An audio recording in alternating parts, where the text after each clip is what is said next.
Post गर्छौं भने post चाहिँ के हुन्छ भन्दाखेरि यहाँबाट आउँछ आउँछ आउँछ यहाँ पुग्छ क्या त्यो, अनि यहाँबाट चाहिँ स्पिकरमा अथवा तपाईको मोनिटरमा जान्छ। त्यसलाई चाहिँ हामीले के भन्छौं त, अब यो पोस्ट भनेर भन्छौं। सो प्री गर्यो भने चाहिँ तपाईले यो जति चलाए पनि के पनि असर गर्दैन, तर पोस्ट गर्यो भने के हुन्छ त, यो सँगसँगै बढ्ने यो सँगसँगै घट्ने हुन्छ क्या। सो हामीले मोनिटर दिँदाखेरि प्री गर्ने कि पोस्ट गर्ने, बुझ्नुभयो? भनेपछि मोनिटरमा चाहिँ प्री गर्ने हो भने हामीले पोस्टको अप्सन चाहिँ किन दिएको त? हामीसँग प्राङ्क गरेको कम्पनी के? सो यो पोस्ट चाहिँ कति बेला गर्छौं भनेर भन्दाखेरि चाहिँ जस्तै तपाईहरुको के रे चर्च ठुलो, चर्च त ठुलो होइन के रे, चर्चमा चाहिँ मान्छे धेरै आए। अब यो चर्च क्रिसमसको बेलामा यो चर्चमा मान्छेहरु आए, यति धेरै मान्छे आए, यहाँ चाहिँ खाक बस्दाखेरि पनि मान्छे चाहिँ उछिटेर बाहिर नै पुग्यो।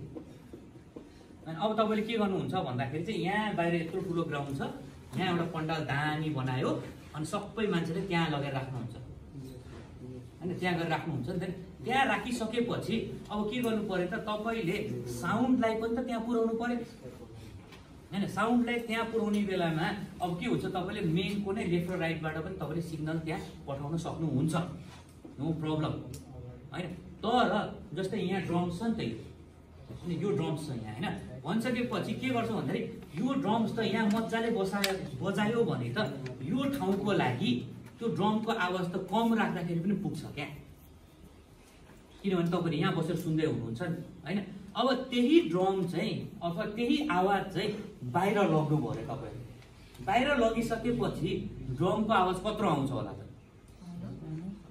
कम आउँछ, बाहिर कत्रो आउँछ?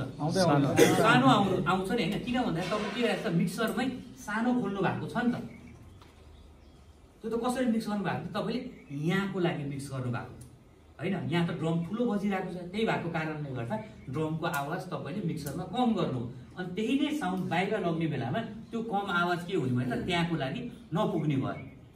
अब त्यहाँ पुगेन भनेर फेरि तपाईले ड्रमको आवाज मिक्सरमा स्वात्तै बढाइदिनु भयो, यहाँको मान्छेको हालत के हुन्छ? त्यतिकै त यसको ड्रम ठुलो आइरहेछ, त्यसमा त्यो मिक्सरले पनि अझै धेरै ड्रम दिइरहेको छ, पछि हिसाब किताब बिग्रियो नि त। बुझ्नुभयो मैले के भन्दैछु है? हिसाब किताब बिग्रियो। अब त्यो ड्रमसँग पनि हुनसक्छ तपाईको गिटारको पनि, तपाईले एम्पमा लगाएर गिटार बजाउनु पनि गिटार पनि एम्पको आवाज नै यता सुनिरहेको हुनसक्छ हैन। बेस गिटारबाट एम्प चलाउनुको त्यो बेस गिटारको एम्पको पनि आवाज यता सुन्नुहुन्छ। अहिले चाहिँ किन बाहिर मात्र तपाईले साउन्ड पठाउनु, सपोज तपाईले साउन्ड अनलाइनै पठाउनु भयो अरे, जुममा पठाउनु भयो अरे, जुममा पनि त्यही नै कन्डिसन हो नि, हो किन? सिनारी बुझ्नुभयो तपाईले मैले के भन्दैछु भनेर। सो त्यसको लागि सल्भ गर्नको लागि चाहिँ हामीले के गर्छौं भन्दाखेरि त्यो सिग्नलहरु सबै चाहिँ अब हामीले अक्सबाट दिन्छौं पोस्ट गरेर। सो अब यो मिक्सर आयो हैन, अब मेरो के छ भन्दाखेरि यहाँ तपाईले 2 यहाँ 2 मा छ, 2 मा चाहिँ के छ भने एउटा बटन छ क्या है। बटन थिच्यो भने प्री होला, थिचेन भने पोस्ट होला। तपाईले के को लागि गर्दै हुनुहुन्छ त्यो कुरा तपाईहरुले पहिला सुरुमा विचार गर्नु पर्यो। त्यो स्टेजमा राखेको मान्छेले दिन खोजेको हो कि चाहिँ तपाईले बाहिर अथवा अरु ठाउँमा स्पिकर पठाउनु खोजेको अथवा अनलाइनतिर तपाईले साउन्ड दिन खोजेको, त्यो पहिला कुरो तपाईले फिक्स गर्नु पर्यो है। अब यदि तपाईको प्री हो भने चाहिँ तपाईले यसैबाट नै मिलाउन पाउनु भइहाल्यो हैन। तर यदि तपाईले अरु ठाउँतिर हो भने चाहिँ पोस्ट गर्यो भने चाहिँ के डिफरेन्स छ प्री र पोस्टमा? प्री भनेको इक्यू पछि जाने साउन्ड भयो, पोस्ट भनेको फेडर पछि जाने साउन्ड भयो।